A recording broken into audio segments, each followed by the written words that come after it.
एक शांत गांव था जो रेगिस्तान के विस्तृत विस्तार से घिरा हुआ था। वहां एक विनम्र और ईमानदार दंपति उमर और लैला अपने दो छोटे बच्चों यास्मीन और मुस्तफा के साथ रहते थे। गांव में साधन सीमित थे, पानी और भोजन की उपलब्धता भी कम थी, लेकिन इस कठिन जीवन में भी उनका विश्वास अटूट था।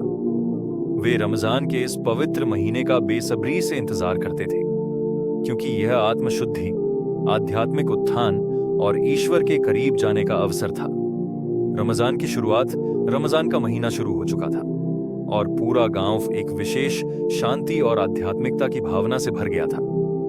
उमर और लैला इस पवित्र महीने की सुंदरता को पूरी तरह समझते थे और इसे ईश्वर के करीब जाने का अवसर मानते थे।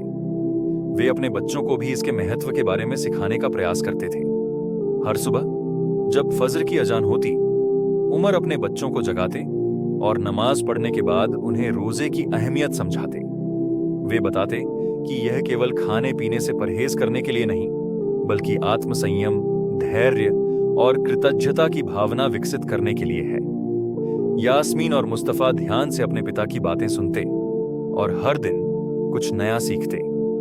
इफ्तार का समय दिन भर की गर्मी और भूख प्यास के बावजूद उमर और लैला अपने रोजे को खुशी और संतोष के साथ निभाते थे। शाम होते ही पूरा परिवार इफ्तार के लिए एक साथ बैठता। उस दिन उनके पास केवल एक घड़ा पानी था। उनके पास खाने के लिए और कुछ नहीं था, लेकिन उनके दिलों में कोई शिकवा नहीं था। उन्होंने दुआ पढ़ी, अल्लाहुम्मा इन्नी लक सुमतु व बिका आमंतु व अलैका तवक्कलतु व अला रिज्किका अफ्तरतु। फिर उन्होंने धीरे धीरे पानी पिया। हर बूंद के साथ उन्हें राहत महसूस हुई। उनकी आंखों में संतोष और चेहरे पर एक सुकून भरी मुस्कान थी। उनके पास भले ही खाने के लिए कुछ न था, लेकिन उनका ईमान उन्हें दुनिया की हर दौलत से ज्यादा मूल्यवान लगता था। त्याग और परोपकार की सीख इफ्तार के बाद लैला ने अपने बच्चों को समझाया कि रोजा सिर्फ भूखे रहने के लिए नहीं होता, बल्कि आत्मचिंतन, दया और दूसरों की मदद करने का अवसर होता है। उसने बताया कि सच्चा रोजेदार वही होता है जो अपने दिल को शुद्ध करे, दूसरों के प्रति दयालु हो और जरूरतमंदों की मदद करे। यास्मीन और मुस्तफा अपनी मां की बातें ध्यान से सुन रहे थे। लैला ने अपने बेटे से कहा, मुस्तफा, हमें जो मिला है वह अल्लाह की नेमत है। हमें इसे दूसरों के साथ भी साझा करना चाहिए। उमर ने यास्मीन को एक छोटा सा बर्तन दिया और कहा, इसमें थोड़ा सा पानी है, इसे जाकर हमारे पड़ोसी दादाजी को दे आओ। वे बूढ़े हैं और अकेले रहते हैं। यास्मीन ने खुशी खुशी पानी लिया और पड़ोसी के घर की ओर दौड़ पड़ी।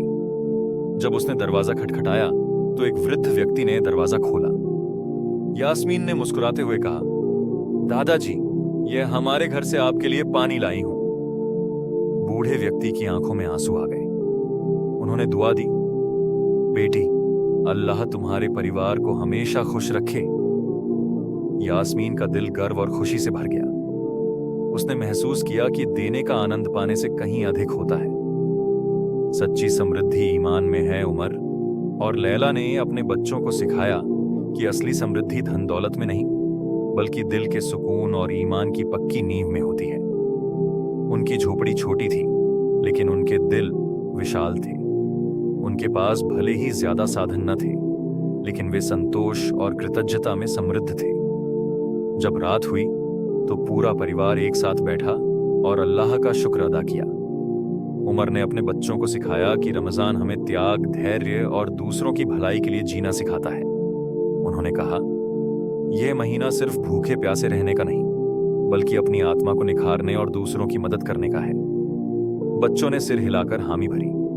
उन्होंने महसूस किया कि सच्ची खुशी भोजन या धन में नहीं, बल्कि दूसरों के चेहरे पर मुस्कान लाने में है। रमजान का सच्चा संदेश, रमजान की यह रात उमर और लैला के परिवार के लिए एक और सबक छोड़ गई। उन्होंने महसूस किया कि त्याग और दया ही सच्ची इबादत है। उनकी झोपड़ी से बच्चों की हंसी की आवाज आ रही थी और यही उनके लिए सबसे बड़ी नेमत थी।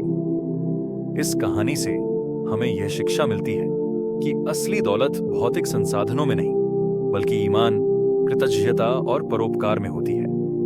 रमजान हमें संयम, दया और आध्यात्मिक समृद्धि का महत्व सिखाता है।